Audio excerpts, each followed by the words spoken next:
सप्ताहेन सुतं चेत सर्वथा मुक्तिदायकं सनकाद्यै पुरा प्रोक्तं नारदाय दया परे।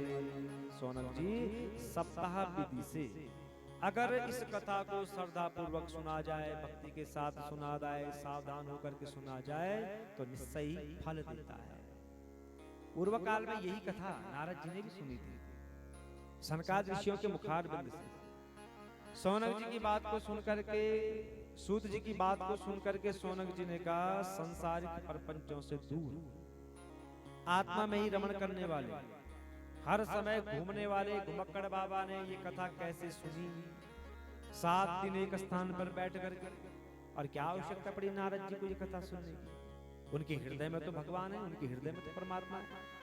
जब हृदय में भगवान आ गए तो कथा सुनने की क्या आवश्यकता है? क्यों सुनी उन्होंने, ये मैं जानना चाहता हूं। तो सूत जी कहते, सोनक जी सुनो, संतों का जो जीवन होता है वो अपने लिए नहीं होता है। संतों का जीवन किसके लिए होता है? दूसरों के लिए होता है। संत अपने लिए नहीं जीते हैं, संत दूसरों के लिए जीते हैं। संतों का जो हृदय होता है वो मक्खन की तरह होता है। अंतर इतना है कि मक्खन को ताप मिलता है, मक्खन को अग्नि मिलती है तो मक्खन पिघल जाता है।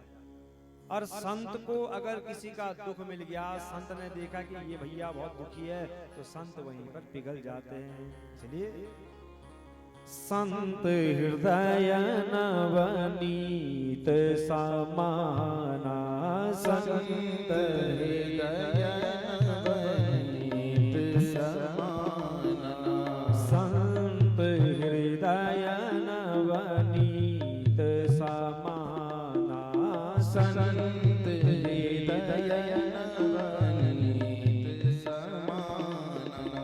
कहा कविन परिकय, कहा कविन परिकय न जाना, कहा कविन परिकय न जाना, कहे न जाना। इस साउंड को पहले सही करिए, आवाज। निज परिताप द्रवहि नवनीता, निज परिताप द्रवहि नवनीता, पर दुख द्रवहि संत सुपुनीता, पर दुख द्रवहि संत सुपुनीता। तो सोनक जी, संतों का जो जीवन होता है वो दूसरों के लिए होता है। इसका मुंह उधर कर। संतों का जीवन अपने लिए नहीं होता है। तो सोनक जी ने कहा कि नारद जी ने ये कथा कहते सुनी, ये मैं जानना चाहता हूं। एकदा हि विशालायां चत्वारः ऋषयो मलः सत्संगर्तं समायाता तदसुस्तत्र नारद। सोनक जी, एक समय की बात है, सनकादि ऋषि क्या करते हैं? ये केवल भ्रमण करते रहते हैं, ये भगवान का चिंतन करते रहते हैं। एक दिन इनके हृदय में इच्छा हुई कि हम रोज ऐसे ही भ्रमण करते हैं, क्यों ना आज हम बद्री धाम जाएं, बद्री विशाल जाएं। वहां जाएंगे, भगवान का भजन करेंगे, अगर कोई श्रोता मिल गया तो वहीं बैठ करके उनको कथा सुनाएंगे, और अगर कोई वक्ता मिल गया तो वहीं बैठ करके कथा सुनेंगे।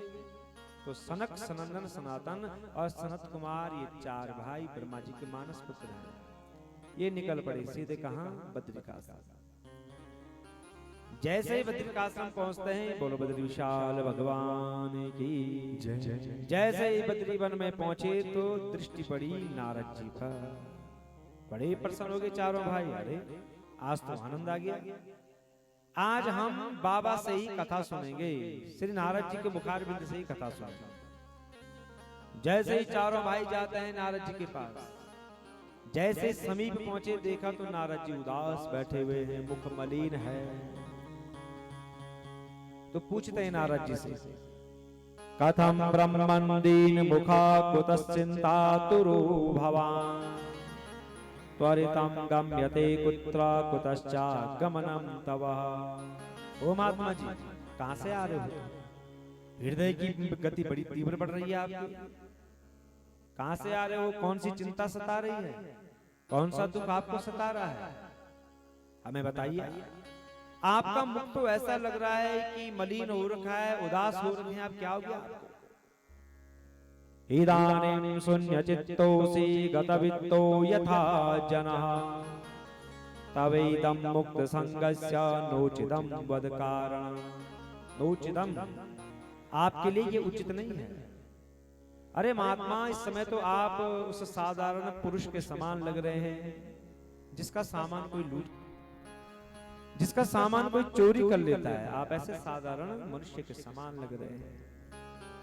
आपका कौन सा धन किसने लूट लिया है? आपका धन कौन से किसने चोर लिया है? अरे साधुओं का तो ऐसा धन होता है जिसे न कोई चोर सकता है, न कोई लूट सकता है, केवल मांग सकता है।